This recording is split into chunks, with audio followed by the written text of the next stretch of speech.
Dear colleagues, we'll now open the first session of today's meeting. There's a simple question that we need to answer. What should be the European Union's response to the crisis in Ukraine? Now, I think we have set the scene to some extent, but now we'll be hearing from experts who will provide insight into technical aspects on this issue, which will allow us to better assess the options that are available to us. Our first speaker will be the General of the Air Army, Éric Hotelet, the Major General of the Defense Staff in France. You have the floor. Please come to the podium. I am a representative at the National Assembly. I am on the podium within this Senate. And you have the floor.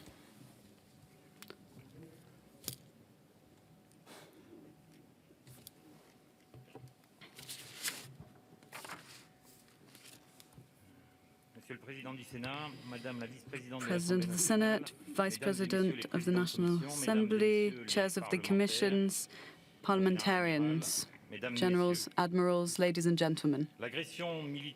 The military aggression, which is overt and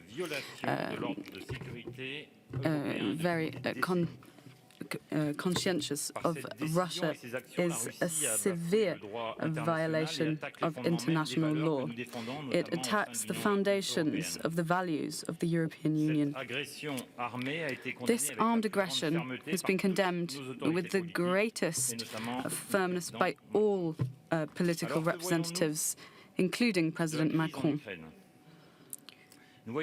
So, what do we see happening in the Ukraine crisis? We see a state that has not had any qualms about resorting to intimidation techniques and war tactics,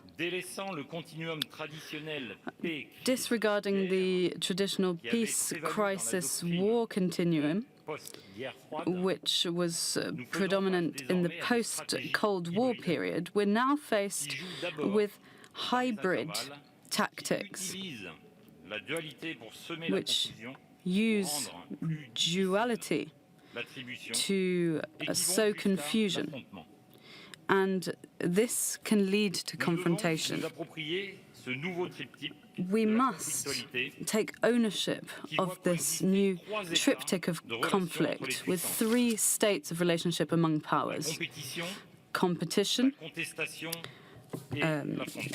dispute, and confrontation.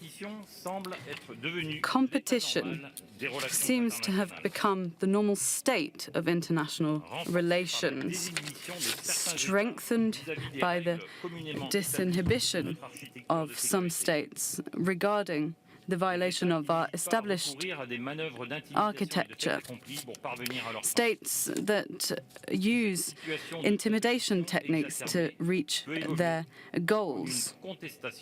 This relation can evolve into an open dispute. This is the case in intangible spaces such as the cyberspace and the informational sphere. Lastly, confrontation, as we're seeing in Ukraine, is the final phase. Now, bear in mind that this phase can be combined with the two previous ones.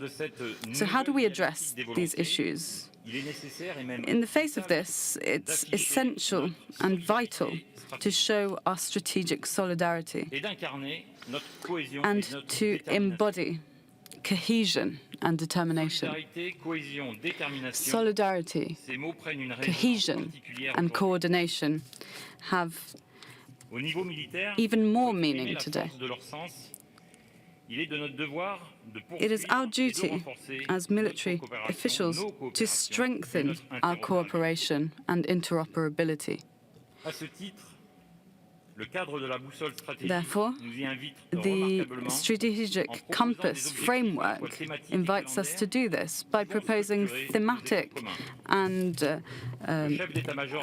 timelined action to address these issues. The French presidency has suggested the following priorities. First of all, pragmatism in our approach to operations. We must favor commitment frameworks that allow us room for maneuver regarding the decision-making process in each state.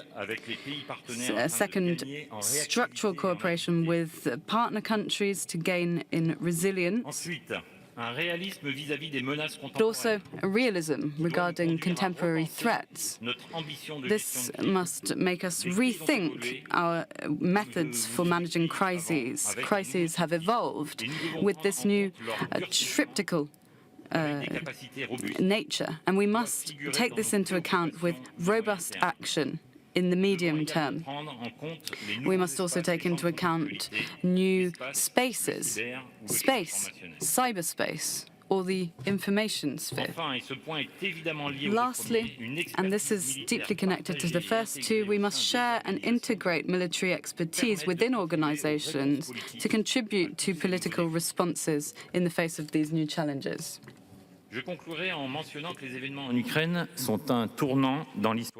I would conclude saying that the events in Ukraine are a turning point in Europe and will have a consequence at all levels. They are unprecedented since the Cold War, and therefore we must pursue our common efforts, first of all by preserving the coherence of our works, the coherence among the between the different presidencies, which are a testament to this.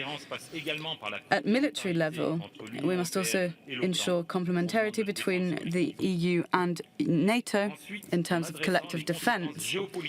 And we must also address the geopolitical effects of the Russian aggression.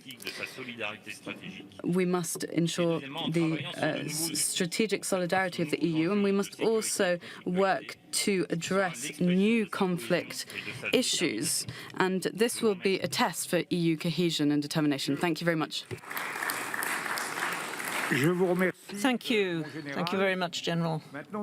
Now, we are going to have the presentation by Alice Guiton, General Director for International Relations and Strategy, the DGRIS, at the French Ministry of Defense. And this is one of the greatest French specialists on the issue of strategy. So, Madame Guiton, you have the floor if the technical means are working. President. Ladies and gentlemen, parliamentarians, I hope that you can hear me. And before I say anything else, I would have liked to have been with you in the hemicycle physically, but today's situation doesn't allow me to do that. And so I'm very happy to be able to speak to you and to participate in the exchanges, at least by video conference, because, of course, all of our communities and national representatives are playing a very key role today in terms of the security challenges that we are facing. And so it is vital to show support here. And the invasion into Ukraine is a watershed moment in terms of the history of Europe and, of course, for our country as well. Having lied and having not respected diplomacy, Vladimir Putin clearly chose a war as an option. This was a deliberate choice which contravenes all the commitments made by Russia and which constitutes an incontestable violation of the United Nations Charter and international and European order. It was also a conscious choice which was taken despite all the different intense diplomatic efforts made by France, Europeans and the Americans.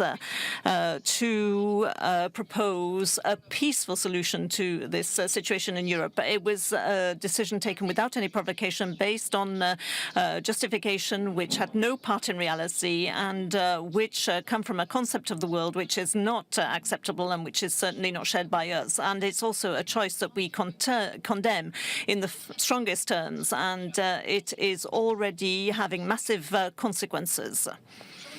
Today, of course, France stands in full support with Ukraine and the Ukrainians. Their freedom is also our freedom, and we will continue all our efforts, including diplomatic efforts in all different formats, the European Union, but also the United Nations and NATO, so that this war be stopped. We have already contributed and we will continue to contribute to Ukraine humanitarian and economic aid, as well as military equipment. But in terms of this crisis, I'd like to underscore that unity and cohesion that we have shown up to now with great determination, this is absolutely vital. In the previous weeks, we have consulted our partners, and in the coming days, this will continue to guide our action, despite the attempts to divide us, and which could continue to do so. More than ever, we need unity between allies, between European countries, and also firmness in terms of Russia. And I believe that the press conference held by the Secretary General of NATO, the President of the European Commission, and others represented and sent a very strong signal to Moscow and showed our unity and the complementary nature of our different organizations to this situation. The European Union has acted firmly and with unity. A first package of sanctions was already adopted on Tuesday, and from Thursday morning, the condemnation of 27 countries was made quite unambiguously. The European Council, which was held yesterday, allowed us to already hit Moscow hard in terms of its finances and various people, and we were able to have an effect on finance, transport, and also on visas, amongst others. But let's not be deluded. What was decided is very different from what we have done in the past, and we did this with great swiftness. The European Union will also provide unprecedented economic aid, 1.2 billion euros. And beyond the European Union, of course, NATO, which is a defensive alliance, has always offered Russia the possibility of dialogue based on our terms. And today, there is no attack on the territory of one of the allied countries, fortunately. But NATO, nevertheless, is already ready to activate the mechanism it has, graduated response plans and consultations, which are held on the basis of Article 4 of the North Atlantic Charter. This afternoon, a virtual summit will be held in order to collectively take measure and take stock of the situation and to reaffirm our strong principles. In solidarity with our allies, France will strengthen its contribution in terms of its presence in Estonia, and also accelerate deployment in Romania. And we will remain ready to deploy the VGTF, of which we have the command. This is an air and land force. And finally, at the UN level, we will ask Russia to be accountable to the UN Security Council, because this is not just a European crisis. What Russia is doing, this is violating the very foundations of the international order, and so it's our stability, world stability, which is at stake. And finally, the Russian invasion should allow Europeans to become aware. The world has changed, but this new world where violence is very present calls for the Europeans to take strategic action, and this is one of the objectives of the French presidency of the EU. It requires renewed efforts by all Europeans to take action, and the ability to reduce our dependency, to strengthen our resiliency against all forms of intimidation, and finally, the ability to be... I'm sorry, the sound has disappeared. There seems to be a technical problem.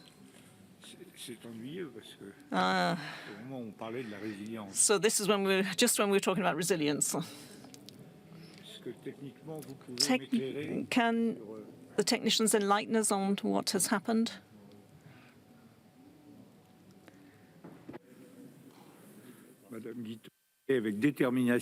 So, well, Madame Guiton was very determined, but we didn't want her determination to affect the video.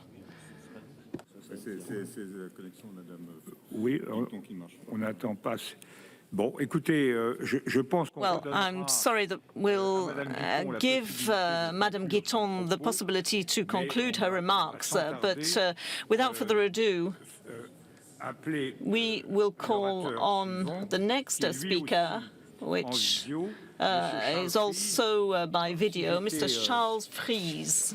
So if I was from Brussels, I would say the Secretary General of the CSDP from the EEAS. And as I'm a good Democrat, I know that people understand what these words mean. So he's the Secretary General, Deputy Secretary General for the Common Security and Defence Policy. That's the CSDP, at the European External Action Service. So, Mr. Fries, if you are there, you have the floor.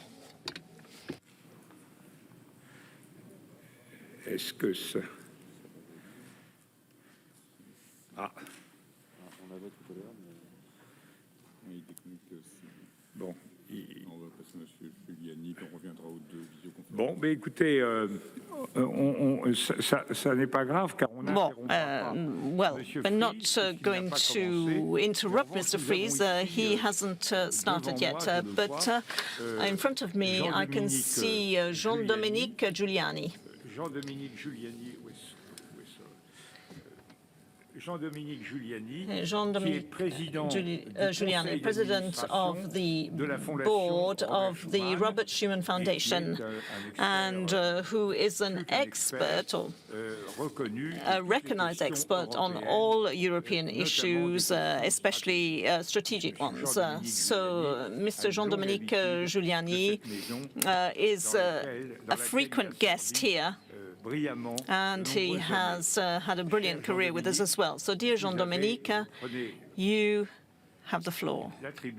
You can come to the podium, and we're all ears. Thank you, President. I will try and overcome the technical problems while we're solving that particular technical hitch. So I'd like to address this very noble assembly, which represents peoples and democracies from across Europe. And I'd like to say that even though we regret today how much Ukraine is standing alone, we must be aware that in the landscape which will be redrawn in the future, Europe and the European Union is also standing alone. You spoke, or several people mentioned, our strategic autonomy. This means the freedom to decide, the independence of decisions for actions to be taken, but also to achieve specific objectives. And when you redesign, redraw the map of Europe, the objectives of Europe, the defense of Europe, you will be alone. Yes, of course, we have allies, but they are far away, and they will not be the ones to decide the future of Europe. And so strategic autonomy is, as Madame Guiton was saying, this is global. It concerns resilience, our resistance, but also our ability to decide on our own.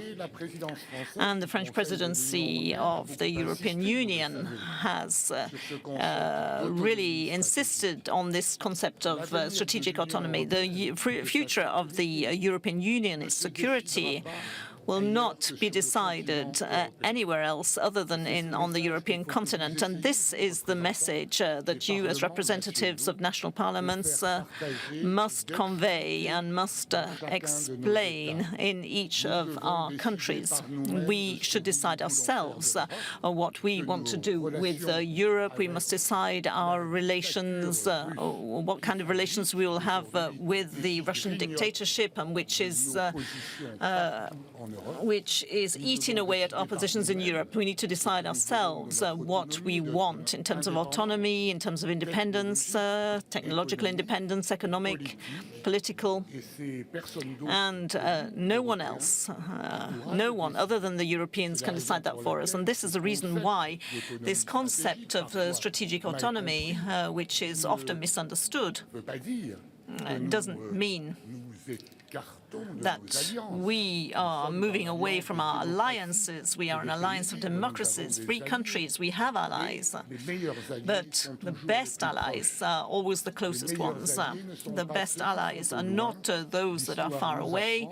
And history has shown us that otherwise we remain alone. So this strategic autonomy must be a major priority, as the General pointed out, in terms of defense and security, as Madame Guiton was saying, on global scale, in terms of autonomy and independence. This begins by thinking amongst ourselves and showing solidarity, thinking about the future, but by being aware that it's up to us and to us alone to decide the future of the European Union. Thank you very much. Je vous remercie. Thank you. Je vous remercie, Monsieur Giuliani. Thank you, Mr. Giuliani. Alors, est-ce que Madame Guiton, Madame Guiton, je m'adresse à elle, est-ce que Madame Guiton est connectée avec is she connected so that we can hear her? Yeah. Il faudrait mieux finir. Si c'est pas possible, bon, on l'a pas. We don't have Madame Guiton. Have we got Mr. Fries? Je pose la question et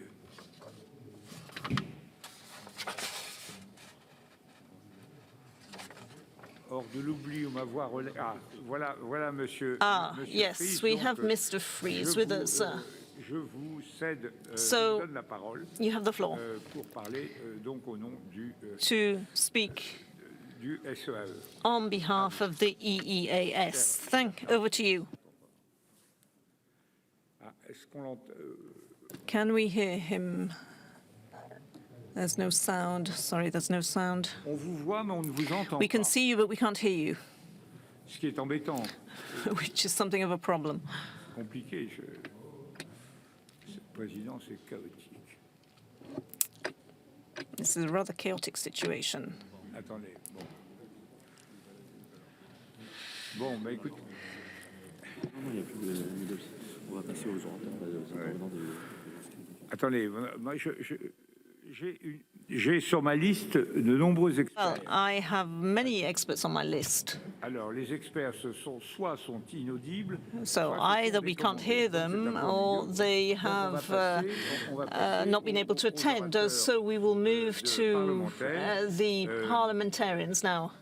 Je ne crois pas qu'il y ait d'autres solutions. I think that's the only possible solution. And first of all, the first person, and this is 1 minute per person, given that but we don't have many experts with us, so we can push it to 1 minute 30. So the first speaker, Nick Prebil, from the National Assembly of Slovenia. Dear colleague, you have the floor. Dear colleagues, situation in Ukraine on EU border actually is bad. Our EU response to this terror aggression of Russia has to be strong and, of course, united. The sanctions has to be economical and political way stronger, more severe and fast, so that this dictator will feel them and hopefully, by the push of its own nation, stop this madness.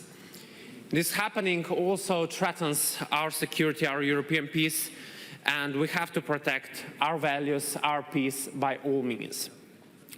We hope that the EU and the world will, of course, give the immediate support to the Ukrainian nation, humanitarian, medical, and also what the ambassador mentioned. And we urge our government, and of course you do yours, to do that.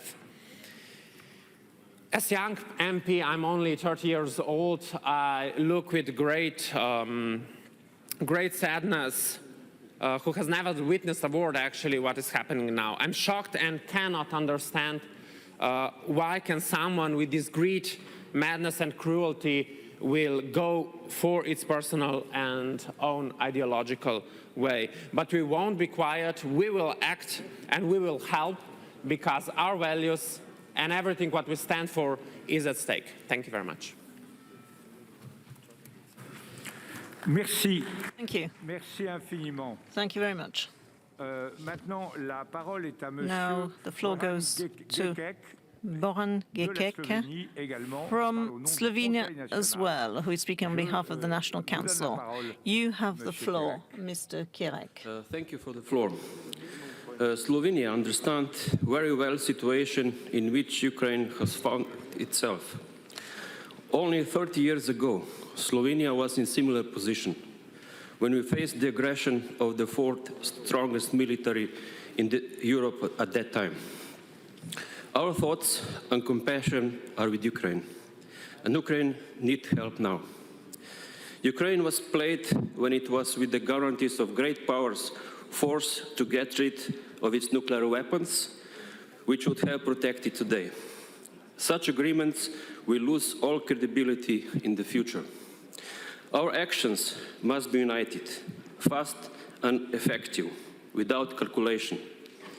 The package of sanctions which was proposed yesterday is simply not enough. There is no price we can put on peace and freedom. The geostrategic situation, not only in Europe, but in the entire world, changed completely yesterday. This is the case for entire Europe, but especially for countries on its eastern borders and in the Western Balkans. If the EU does not expand the area of freedom and democracy, someone else will occupy this space. It is already happening. Because of this, Ukraine, as well as the country of the Western Balkans, must be welcomed to the EU. In the name of the National Council of the Republic of Slovenia, I extend our strong support for the joint declaration. Thank you very much. Thank you very much for that contribution, Mr. Galler.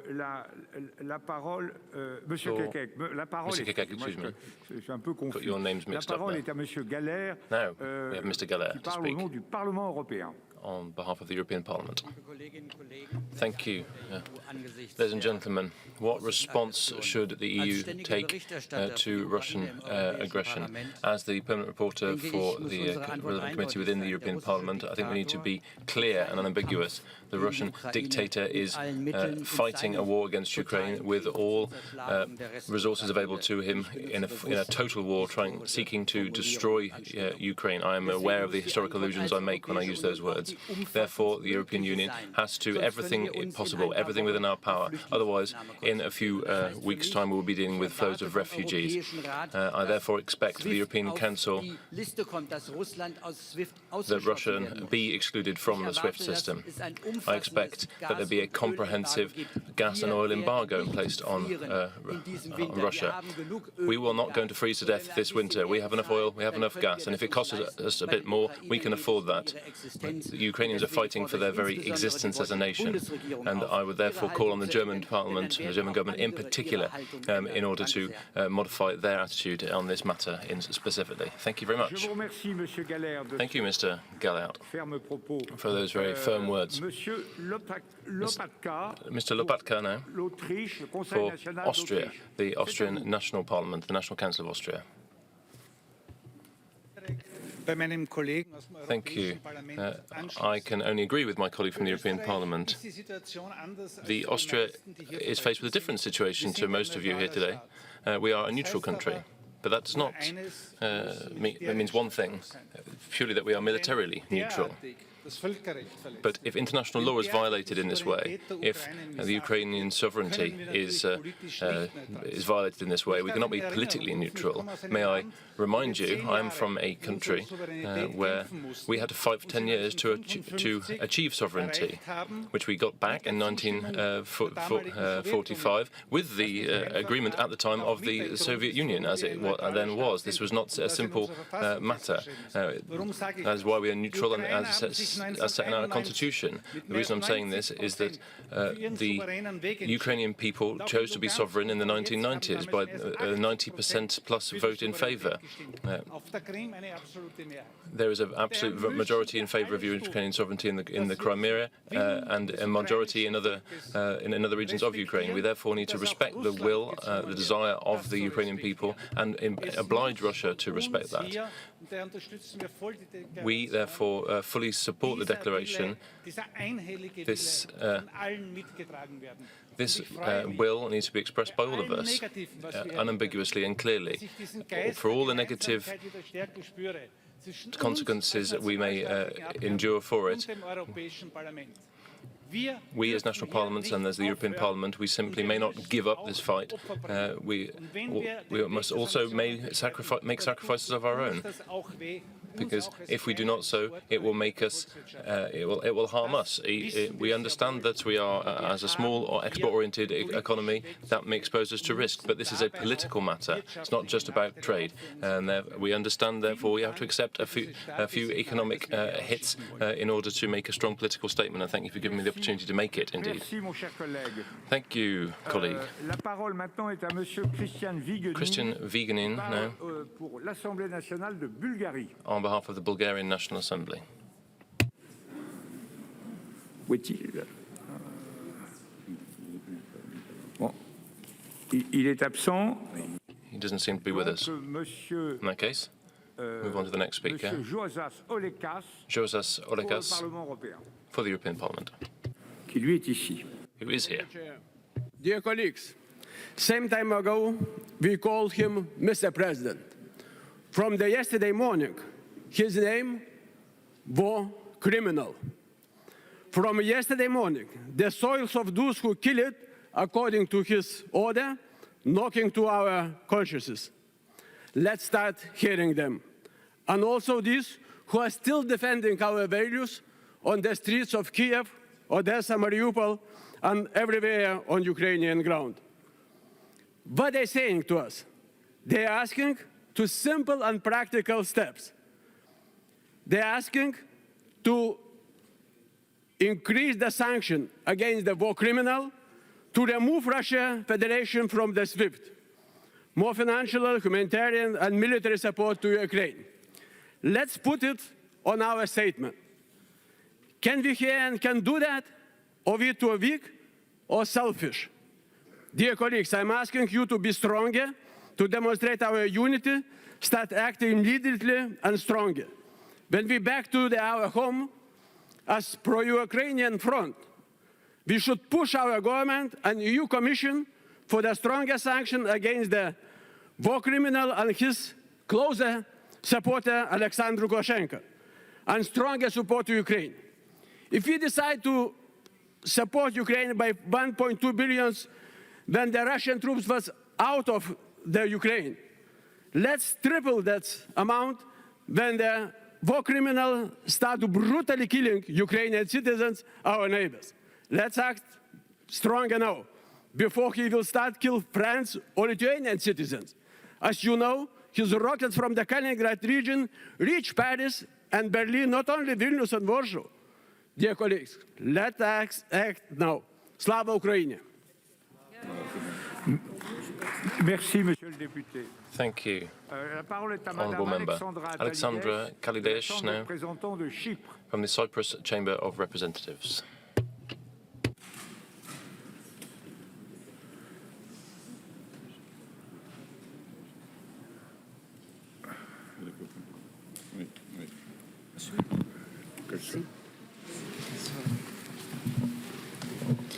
Chers collègues, l'inimaginable est fait. La guerre en Europe. Dear colleagues, the unimaginable is taking place. War back in Europe. We've seen Russia becoming more authoritarian over the years, more and more aggressive.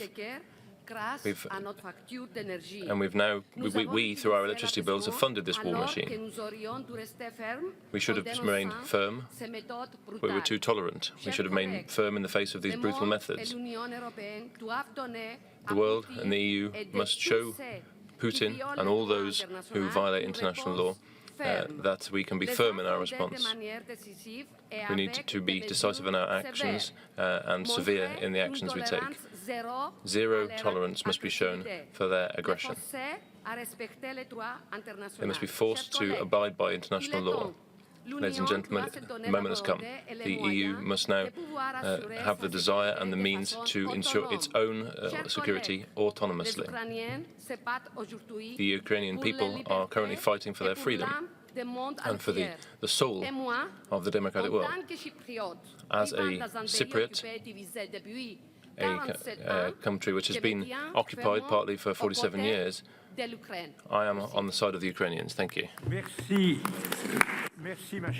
Thank you, dear colleague. Now, by video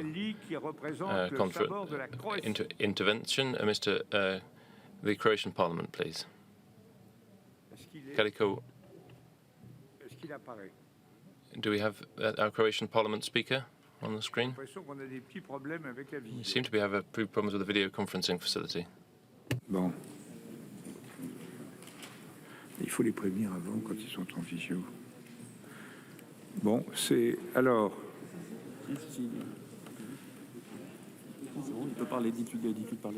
Bon, écoutez, on va réserver. In that case. Oui, bon, il paraît que Monsieur Capelli, vous m'entendez? Mr. Capelli, can you hear me from Croatia? The floor is yours if you want it. Mr. Capelli? Moi, je ne vous vois ni ne vous entends. I can neither see nor hear you. I hope you are there somewhere. Bon, donc ça ne va pas. Bon, alors on va demander à Madame Nathalie Loiseau, on behalf of the European Parliament, and we'll come back to Mr. Capelli later, once Ms. Loiseau has spoken. Ms. Loiseau, the floor is yours. Thank you, Speaker. Ladies and gentlemen, colleagues, we are not waging war on Russia. We are not waging war on Russia because we don't like war, and also because we're not prepared. But we should be prepared. We need to be prepared. Because what is happening in Ukraine should prompt us to make us ready, prepared to stand up for our democracy when democracy is under attack. We need to stop having this endless debate. Do we need more NATO, more European defence, one or the other? The answer is we need both of them, more NATO and more Europe of defence. If the Ukraine had been in NATO, Ukraine would not have been attacked. NATO needs to be strengthened, and it is high time that European defence be bolstered, strengthened. If we haven't understood that now, when will we? It's a historic failure which future generations will blame us for. Thank you. Kim Valentin for the Danish Folketing.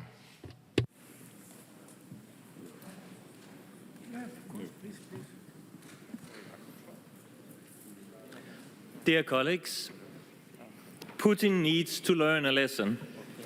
I remember a bully in my school. He was big and much older than me. He was the bully of the school. I think we all know this kind of boy from growing up. When I look at Putin, I see the same bully again.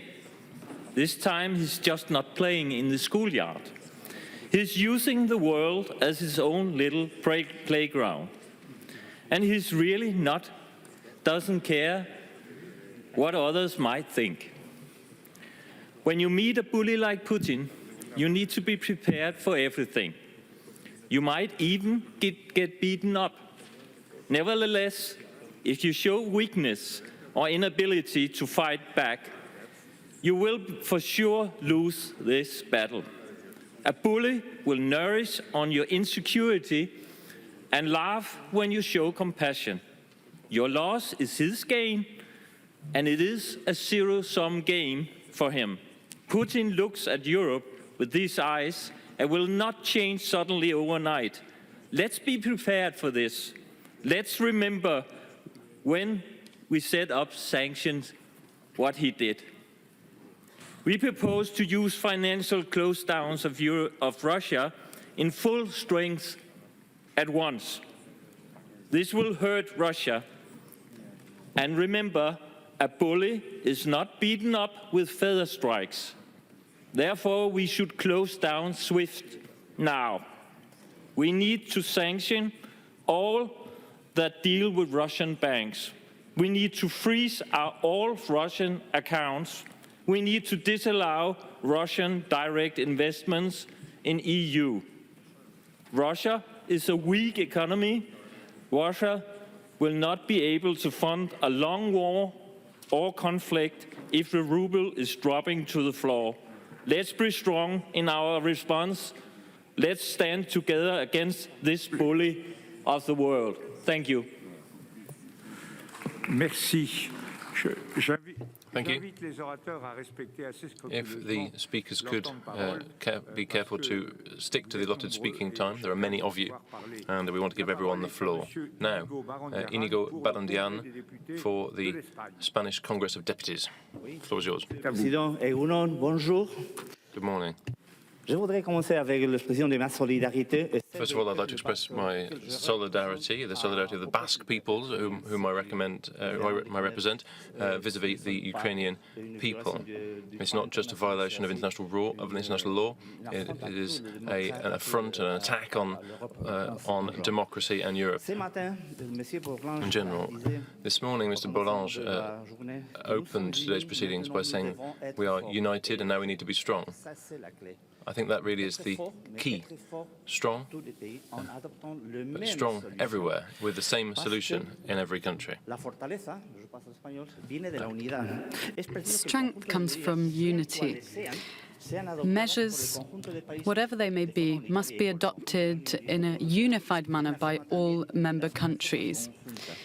Together, the ambassador of Ukraine said this morning that they are alone, but they're expecting and hoping that the European Union will make available means so that we can assist them in any way possible, in humanitarian field, but also in other areas. But let me reassure them, they are not alone. They have the support of the chambers that we represent, but as well, they also have the support of our populations. And I'd also like to tell this chamber that we must make available all means necessary to Ukraine in all areas. We need to implement measures that will enable its survival. Thank you very much. Thank you very much. Now, Reinhard Hans-Bütikofer for the European Parliament. And then I will pass the chairmanship over to my colleague from the National Defence Committee of the National Assembly, because Mr. Cambon is both chairman of a committee covering foreign affairs and defence. But he is at the National Assembly, and so we're both doing that job. We share that job, so he'll replace me, and then it's Mr. Bütikofer. The floor is yours.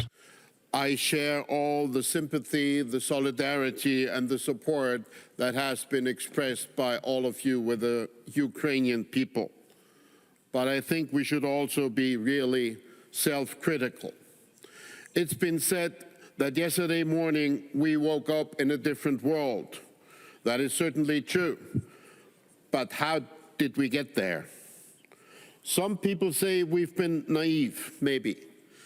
But maybe we didn't want to fully realize the dangerous developments that were being pushed forward by a revisionist dictator with neo-imperialist appetites. Maybe we've been too arrogant, too complacent, too greedy, and too fearful. We had been warned, not the least by our colleagues from Eastern Europe, but we didn't listen. We must change. Thank you.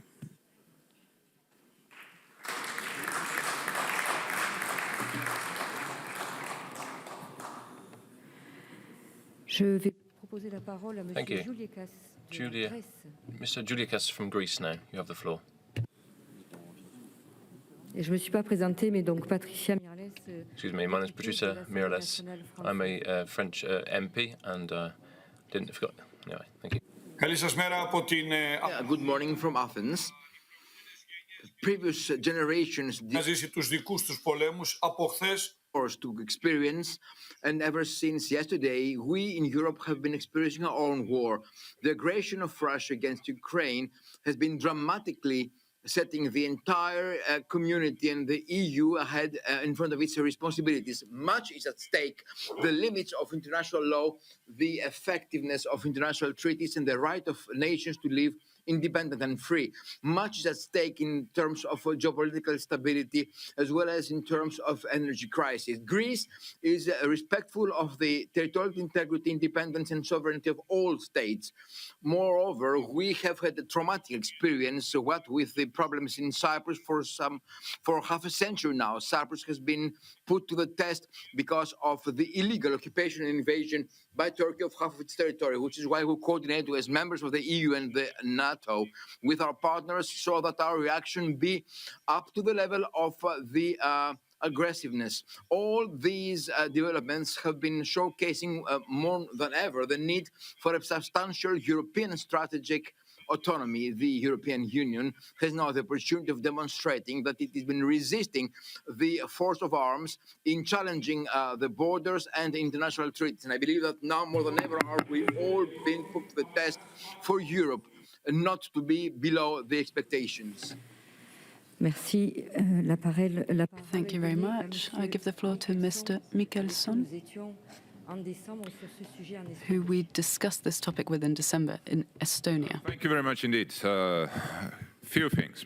First and foremost, there is enough for words. We need to act. My country, Estonia, today decided to send additional ammunition for Ukrainian army, and also food packages for fighters who fight not only for freedom of Ukraine, but also freedom of Europe. Secondly, I would really much hope that Germany and Finland will agree and help us to send 122 millimeters howitzers also to Ukraine. Thirdly, and the last point here, while we don't have enough time, it's I ask you to pay attention on European level how to block Russian warmongering propaganda channels from free networks in Europe. We should act and protect our freedom of speech. Thank you.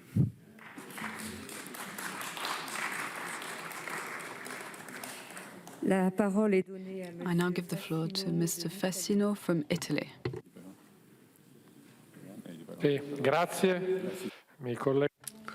Thank you very much. Connecting from Rome, I apologize for not being able to be there because this crisis is so serious. The Parliament is in permanent session in Italy, and I would like to say three things.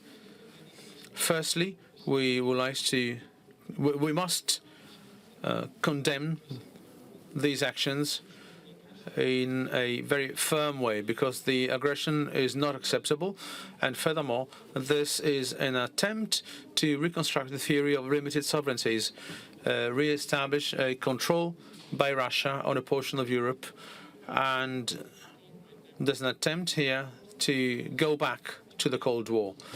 So we cannot but say no to this strategy that Mr. Putin has developed. Secondly, the European Union should be the guarantor of the sovereignty and territorial integrity of Ukraine, and we should accelerate relations between the European Union and Ukraine, and by including now Ukraine within the main European policies. Ukraine must be aware that they are part of our family. Thirdly, sanctions must be timely and severe, and sanctions must be accompanied by a European strategy to diversify our energy sources and reduce the energy we import from Russia. So the European Energy Union is crucial in order to impose severe sanctions on Russia, as severe as possible, and to reduce our energy dependence on Russia. Fourthly, this war is already producing mass movements of refugees. We must develop an appropriate strategy to accept them into all European countries, and we must show European solidarity to let the Ukrainians feel that Europe is very close to them. Thank you.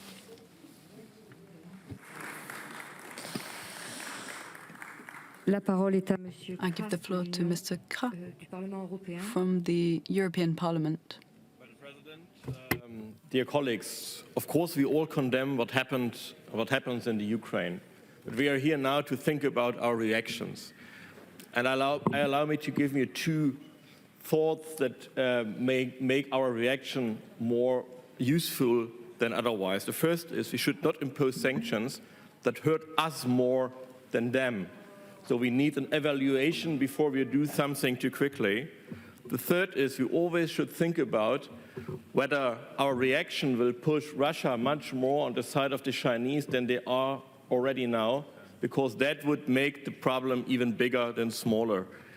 And so at the end, I allow to quote Mr.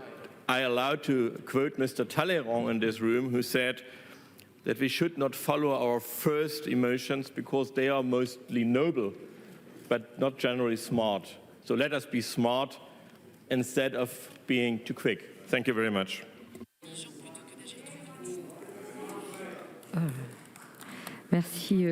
Thank you. I give the floor to Mr. Matsuro Nunis from Lithuania. Thanks a lot. Thank you. Dear colleagues, today in the morning we've been applauding to Ukraine, but it's more than clearly that it's not enough. The president of Ukraine, Mr. Zelensky, today stated that Ukraine is being left alone against the mad fascist criminal regime which sits in Kremlin and which has attacked the sovereign Ukraine country. Actually, there are such things as military help with military equipment, economical aid, humanitarian aid, sanctions, real sanctions. Because what we've been hearing for months about possible deadly sanctions which will be applied to Russia if they will invade Ukraine. They've invaded Ukraine. So I'm asking, where are those deadly sanctions? Can you show me them? No, there are not.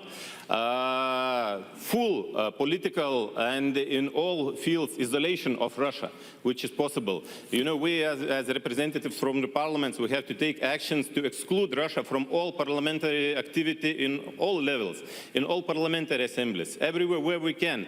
And this is something what has to be done actually a few months ago. Not just a few months ago, possibly. This is something what had to be done a few years ago, after events in Chechnya, after events in Georgia, after events in Crimea. But it wasn't done. So we have to do it now. Otherwise, tomorrow there won't be possibility to do it. Tomorrow there won't be a free and independent Ukraine. And tomorrow we will have to make up our minds. Are we ready to send our soldiers to the country of one of our countries, not to the country of Ukraine?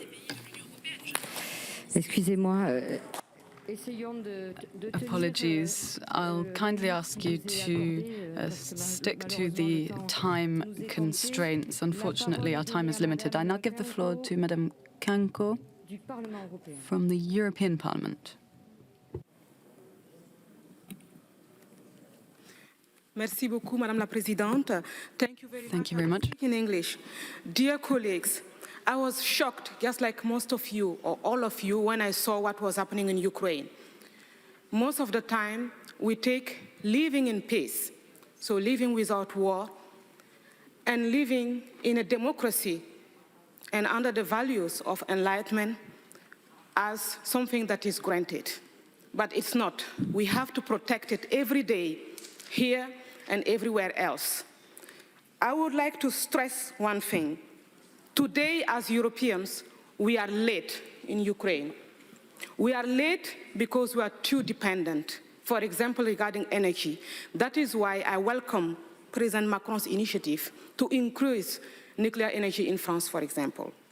As Europeans, we are late in our own homes because in our neighborhoods, the insidious poison of radical Islam is coming in, and that we fail to see and battle for our freedom and our European way of life. I would like to say, let's keep our values abroad, let's be less dependent on foreign gas, and let's make decisions on time. Let's be careful in our own neighborhoods in Paris, Brussels, Amsterdam. Thank you. I give the floor to Mr. van der Peldon from the Netherlands. Merci, Madame la Présidente. Dear colleagues, with its brutal attack on Ukraine, Russia has violated the most fundamental principle of international law, the prohibition of wars of aggression, as laid down in Article 2 of the UN Charter. This has happened before this century, but now war has been brought back to Europe. And while Putin has launched the war safely from his Kremlin palace, it is ordinary people who are killed and live in fear and are fleeing their homes. What should the EU do? It is good that we stand united in solidarity with Ukraine and stand united in opposing severe sanctions on Russia for its blatant military aggression and the human suffering it causes. Hopefully these sanctions will make Moscow realize the price it is paying and also put pressure on Putin domestically. It is encouraging that also many ordinary Russians do not want this war either. Ultimately, the path to diplomacy and a political solution will have to be found, however difficult that may be. The territorial integrity and sovereignty of Ukraine will have to be restored, and all Russian troops will have to be withdrawn. So my question to all of you and to the speakers is whether and on what conditions you see a path forward back to diplomacy to find a political solution. Merci.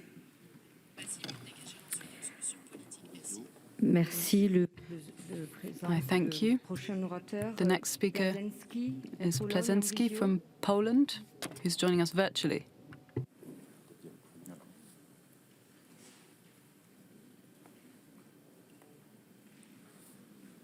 Allez-y. Go ahead, you have the floor. Thank you, Chairman, colleagues. After yesterday's sanctions have been declared, Russian stock market increased this morning for 20%. This is how strong and effective they are actually. In the same time, few countries opposed to agree to sanction Russia by banning it from SWIFT banking system. Among them, Germany, which appeasement politics and deals in the energy sector is also responsible for current situation, for current Russia's invasion in Ukraine. Schroeder, Merkel, Scholz, it's your responsibility, and now you are blocking sanctions. I remind you that in 2012, SWIFT sanctions were put on Iran, even though there was no war in which Iran was involved. Now there are obvious war crimes committed by Russia, and Putin, who is openly scaring us, the Western world, he would use nuclear bombs in case if we interfere. I appeal to German government, stop being Trojan horse of European security. How many innocent people have to die? Maybe after assaulting President Zelensky, something would change. You think they will stop on Ukraine? No, they will not.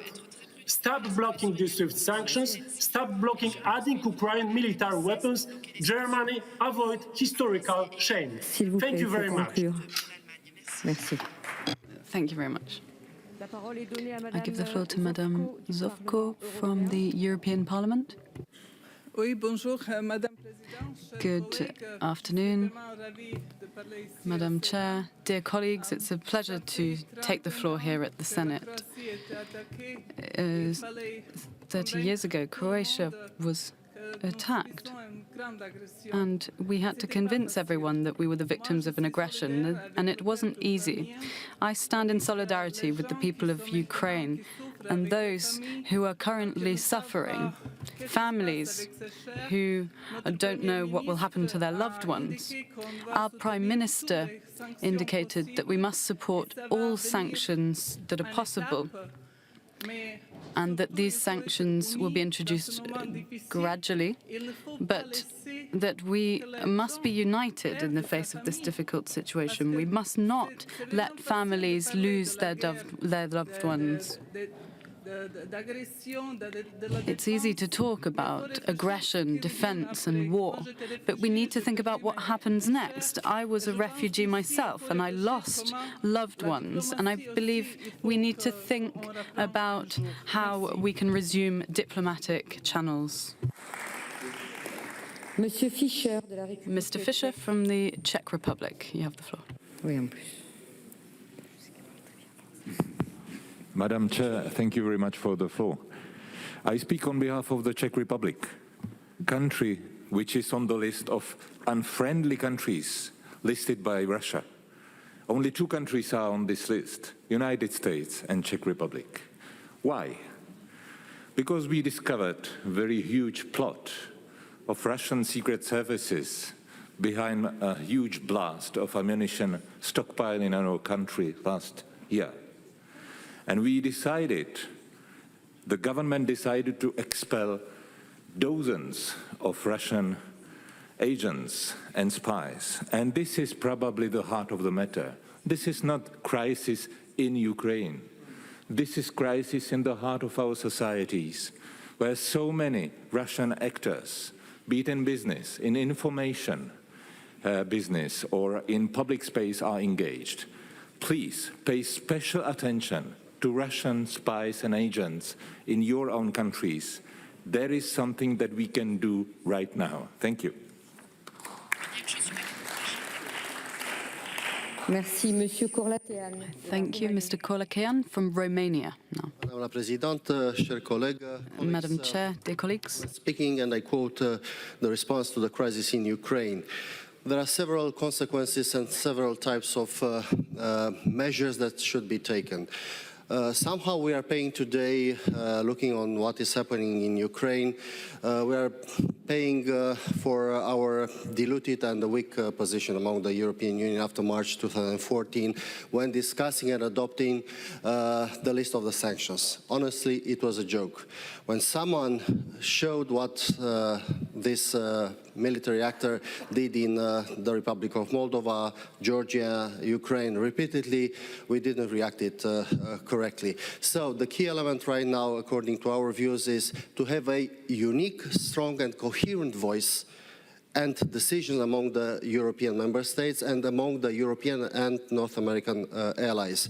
Secondly, let's make a political step forward, at least to grant the European perspective. It's not for tomorrow or for the day after tomorrow, but to offer the incentive and to stimulate and to support the Republic of Moldova, Georgia and Ukraine. It's more than symbolic. And thirdly, let's look on the Balkans. There is a possibility to have some consequences at least one or two issues related to the Balkans. So let's accelerate somehow, based on political will, the process related to the candidates in the Balkans. Thank you. Thank you. The floor is to Mr. Madrides from the European Union. We are united against Russian aggression in Ukraine. We ask for swift and tough sanctions against Kremlin and Putin himself. But this is not the first time. It is one more attack against our values and another gross violation of international law. By the way, in our declaration, I'm reading straight from the text. We express our unity and our determination to strengthen solidarity with the member states situated on the external borders of the Union. Among those asking for respect for sovereignty and international law is Mr. Erdogan. If this is not another hypocritical lip service, he could order withdrawal of his troops illegally occupying part of the Republic of Cyprus tomorrow. And by the way, it is territory of EU. What should be our response? The EU must be very clear. If we want to win the war before the next war, we need strategic autonomy. And we need France to have a leading role on this, because without France, we cannot have common security and defense. And that's, we want to thank you for organizing this conference. Merci, Monsieur Sanchez Perez. Thank you, Mr. Sanchez Perez from Spain.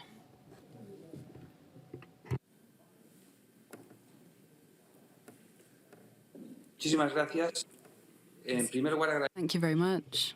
First of all, I'd like to thank you for organizing this event, which will address the crisis in Ukraine, which is also a crisis for Europe and the world. We condemn this attack in a firm and resounding manner.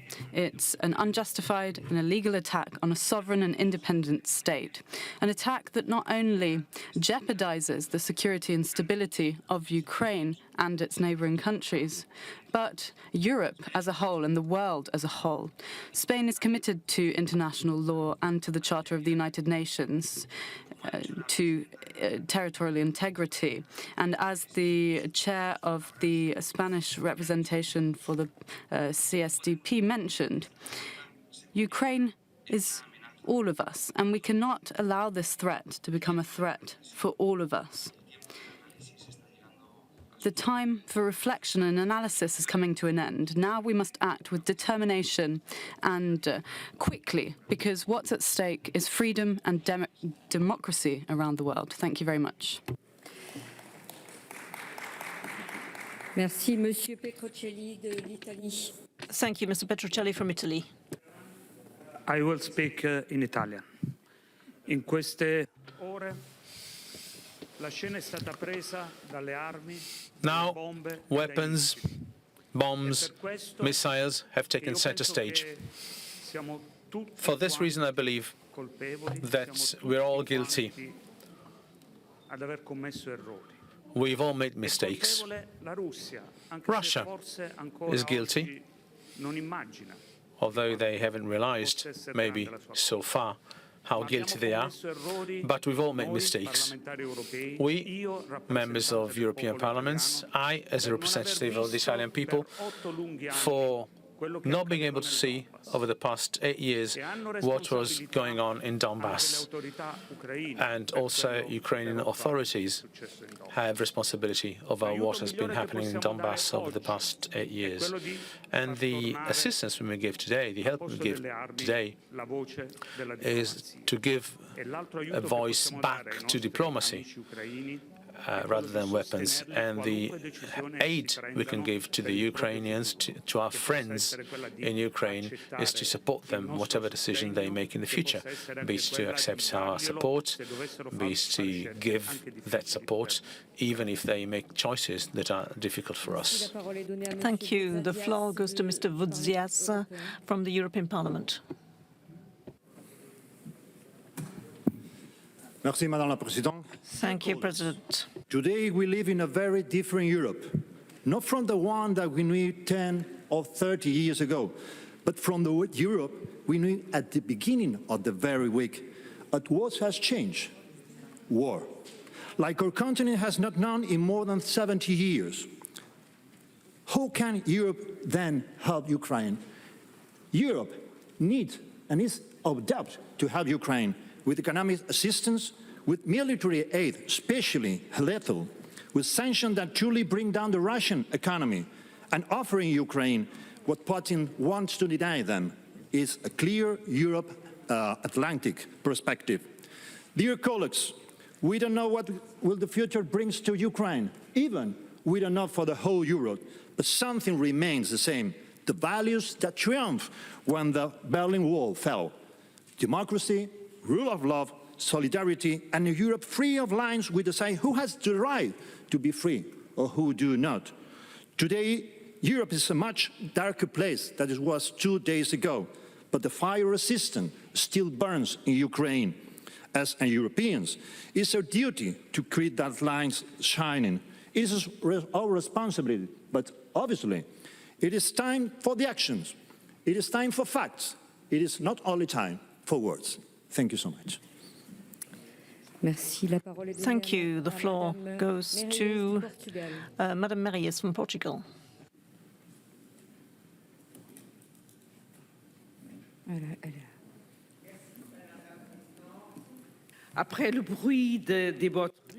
After the sound of Russian boots in Ukraine and the diplomatic efforts, we now have seen cyber attacks.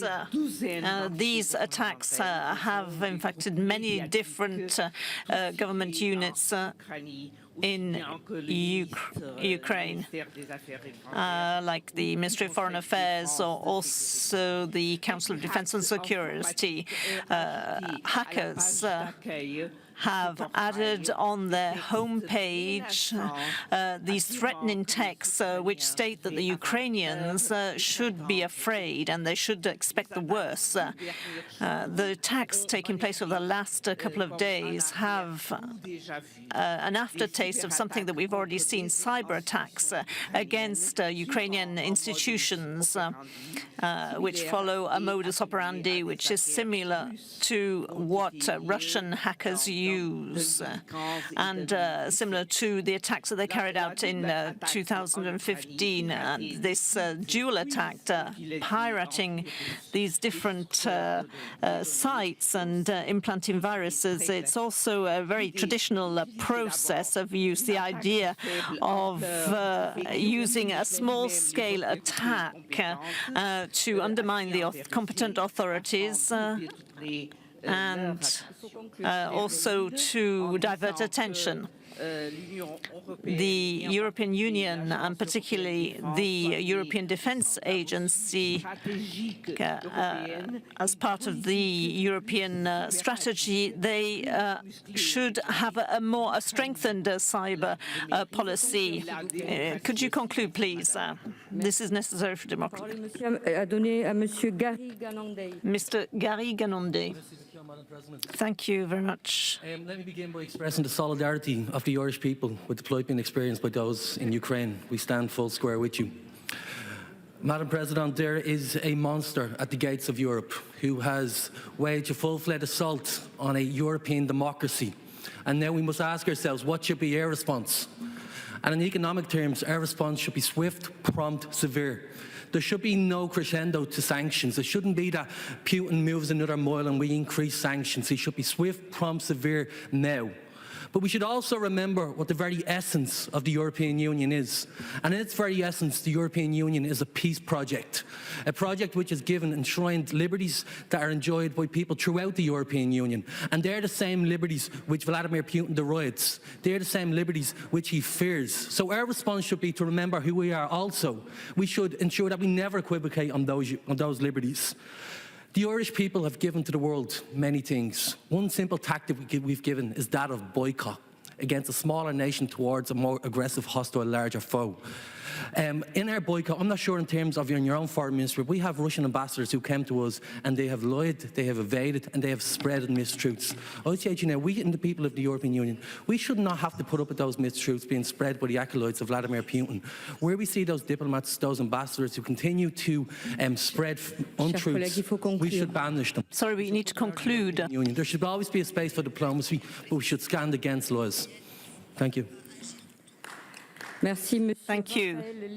Mr. Rafael Lemis from Spain. Thank you. 26th of April, that will be 35 years since the Nazi bombardment of the defenseless people of Guernica. Spain asked for help from democratic countries in order to stop Nazism and Fascism. European immobilization gave rise to Nazism. This violation of rights that we're seeing today, it just leads to pain and suffering. So the frontal attack on the principles of Europe since the Second World War, we have to respond with unity and cohesion as never before. And for this reason, it has to be a priority to limit the capacity of Russia in order to trade in the world which are governed by the rule of law. So this should be suffocated, and Europe needs to send a strong message. So anybody who does business with Russia will have presence with us. This will have a high cost for our economies, but when we need to fight this with sacrifice and pain. Please, can you conclude? Thank you. Merci. La parole est donnée à Madame Giuccheviceni. Madame Giuccheviceni. Colleagues, Putin is a war criminal. Let's not be afraid to name it so. He will be in tribunal. Send him a message. Ukraine defends itself. A soldier, Vitalis Kokun, blew up the bridge with himself tonight. On it prevent the Russian tanks from crossing. For how much longer we will refrain from giving weapons to Ukraine? Do this as much as we can, as soon as possible. We also have to send clear message that European Ukraine will be in our family, in EU family. Let's establish in all the parliaments of EU and NATO the groups of MPs united in a global network of pro-Ukraine front. The global parliamentary network would help in coordinating our actions. This war is the beginning of the end for Putin. When that end will come, I cannot tell you. I only know that we must do all that is in our power to bring it closer. Slava Ukraini! Thank you. The floor goes to Mr. Kilis from Turkey. Thank you very much, Madam Speaker. Of course, we stand in solidarity with the Ukrainian people, and we protect and say that the territorial integrity of Ukraine is undeniable and unquestionable, and we have to stand by. But as NATO and the European Union, we should not duplicate the efforts. We should be bringing the efforts together, and we should also stand open and say and do what we are saying.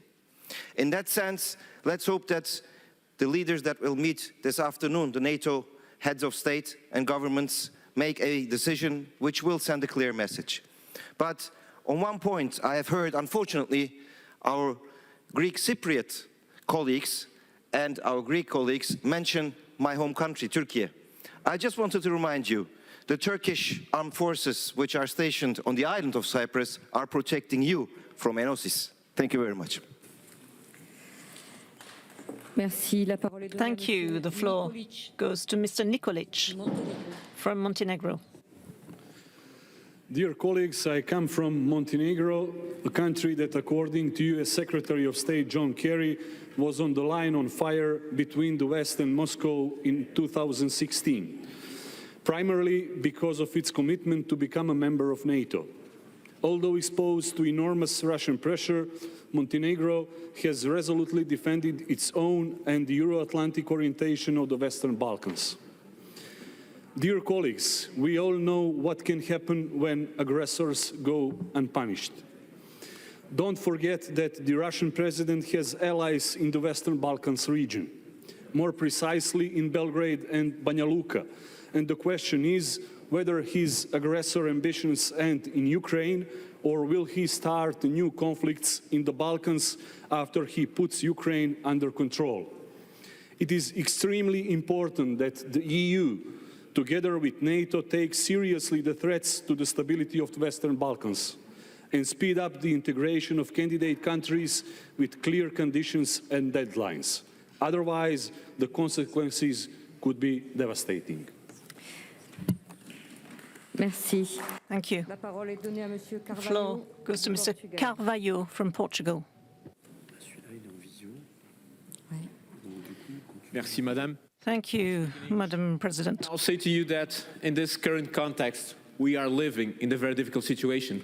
But this situation was brought upon us with a strategy that is very well prepared by Mr. Putin. And he started that strategy 8 years ago. He has prepared his economy with an increased reserves of gold. He has decreased the trade in dollars from 40% to 16%, and so he is prepared for the sanctions. But the biggest question is, what is his next move? Because he has prepared this move, and we were not prepared for it. But we need to be prepared for the next one. So our discussion is not only to see how we will deal with this conflict, but also to think, what will be the next move, and if that next move will also be a new conflict that will bring war to us in a very different way. We need to be prepared for that. Thank you very much. Merci. Thank you. Monsieur Lagondisky. Mr. Lagondisky. Lagondisky. Dear friends, dear colleagues, just a month ago I was talking and I said we have forgotten how it feels to face heroes. And I meant heroes of Belarus, heroes of Maidan, heroes of Russia like Alexei Navalny. Now we have to learn what it means to face evil, the militarist and imperialist evil. And how to do this? Well, first of all, we have to recognize that the sanctions that we have to impose should not be strong. They should be devastating, because they should be according to the devastation that this evil brought to democracy, to aspirations, to peace on our continent. So we should not shy away from sanctions that would also hurt ourselves. I'm saying this also as a German member of European Parliament. We have also to look and to support our Polish friends in their efforts to help the refugees coming from Ukraine. And we should not forget that it is not just about refugees with Ukrainian passports. It's also about refugees with Belarusian and Russian passports who had refuge and shelter from Putin and Lukashenko in Ukraine, and now they're running for their lives away from them getting to them. Don't forget about that. And we should, of course, not forget about everything that we owe to Ukrainian people overall, about the humanitarian help that we would make an effort to help them now. It is not just about Ukraine. Conclure. It is about all of us. Can you conclude, please? La parole est donnée à Monsieur Kaki. The floor goes to Mr. Kakiloza from Turkey. Sayın parlamenterler, Rusya'nın Ukrayna'nın egemenliği ve toprak bütünlüğüne yönelik saldırganlığını kınıyoruz. Ancak Avrupa Birliği, NATO ve diğer uluslararası devletlerin krizi önlemedeki So we condemn this attack on the Ukraine. We should not forget the lack of action that has been taken. We need a new approach now. We need a joint approach with the Balkans and Turkey. So, dear parliamentarians,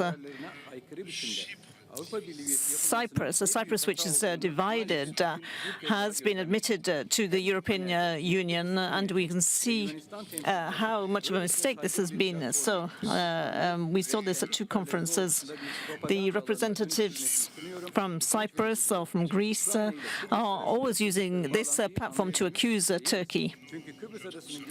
And I think this is a shameful approach because in terms of Cyprus, there is an agreement which was concluded between the UK, Greece and Turkey and other countries as well.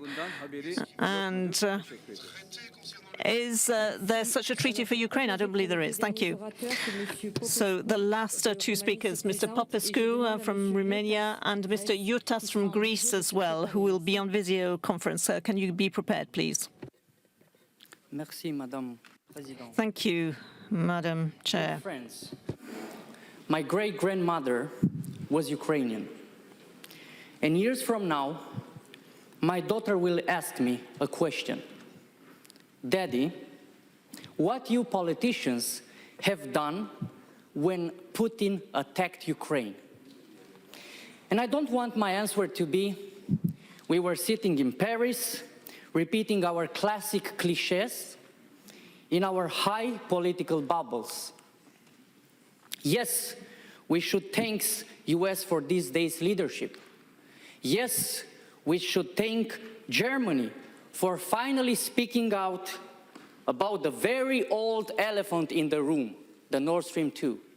Yes, we thank France for the diplomatic efforts from these days.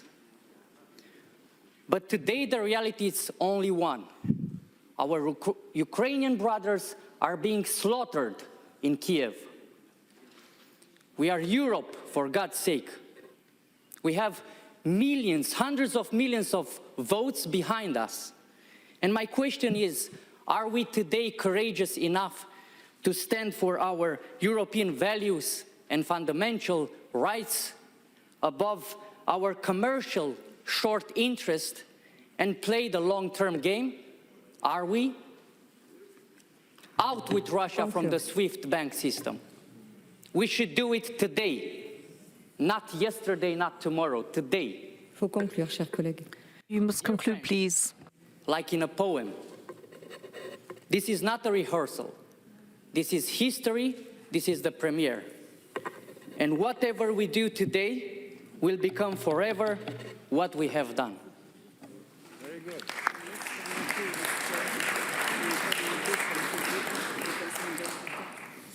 Monsieur Yotas, Thank you.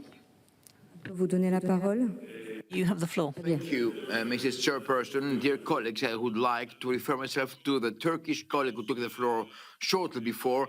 Let him remember that Turkey is transgressing the rights of an entire people, the Cypriot people. When it comes to today's conference, it is being hosted in the light of the dramatic situation in Ukraine. The Russian invasion is breaching every notion of international law and has been traumatizing historically Ukraine and the Ukrainian people. As a member of the parliament, I'd like to express my unreserved support to the Ukrainian people and the hardships it's been going through. Our thoughts, all of us, go to the Greeks of Mariupol. We support them. We're on their side from the very first moment. The Greek Minister of Foreign Affairs has been elaborating an evacuation plan for all Greek nationals and Greek origin Ukrainian citizens. And there is a very long diplomatic effort waged by the West that has come to clash against Russia's aggressiveness all these months. NATO and the allies have been united by condemning any violation of international law on the part of Russia.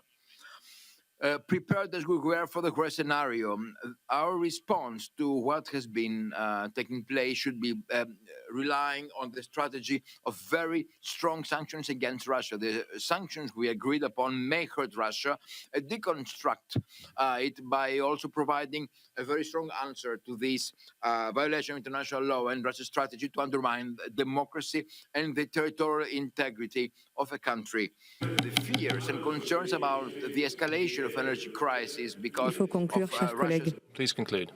Have been undermining the dialogue of the European Union with other countries. The debate is about being provided with liquefied gas in any way, the consolidation of our energetic independence and self-reliance. Il faut conclure, cher collègue. Very high priority.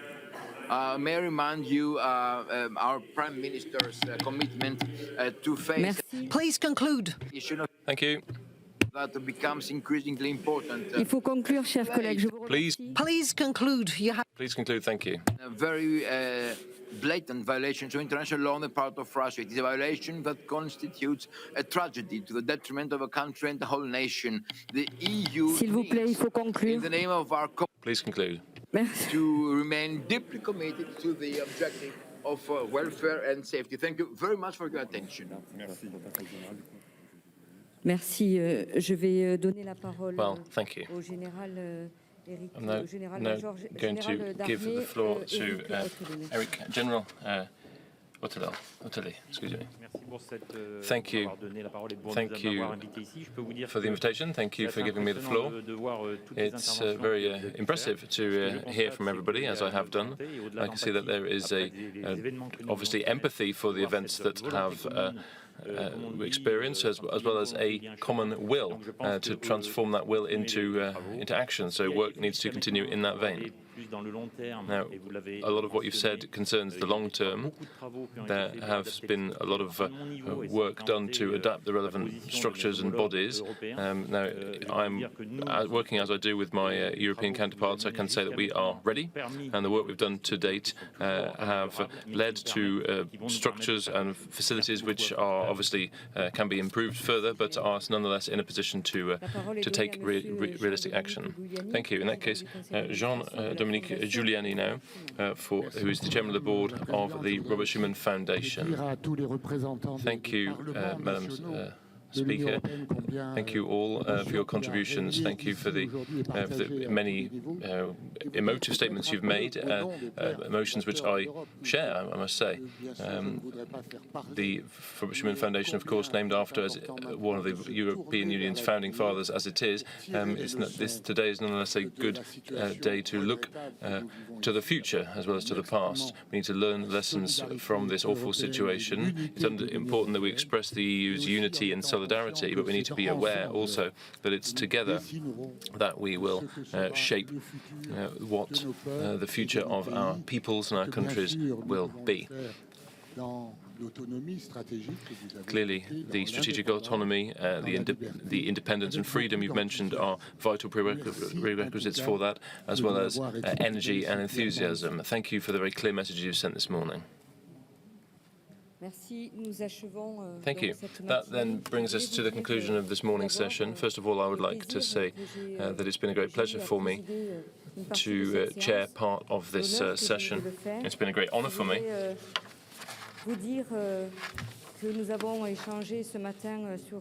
This morning we have discussed a subject which is close to all our hearts, as you know, and I think today we can say that we are all Ukrainians. We are more Ukrainian than we were yesterday, but still less than we will be tomorrow.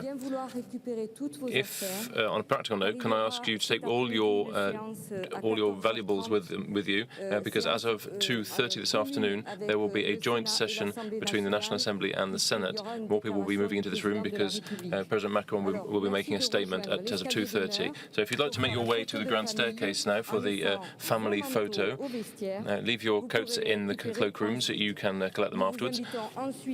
After that, you will be invited to lunch, and the work of this session will resume at 15:30. That's 3:30 p.m. Thank you.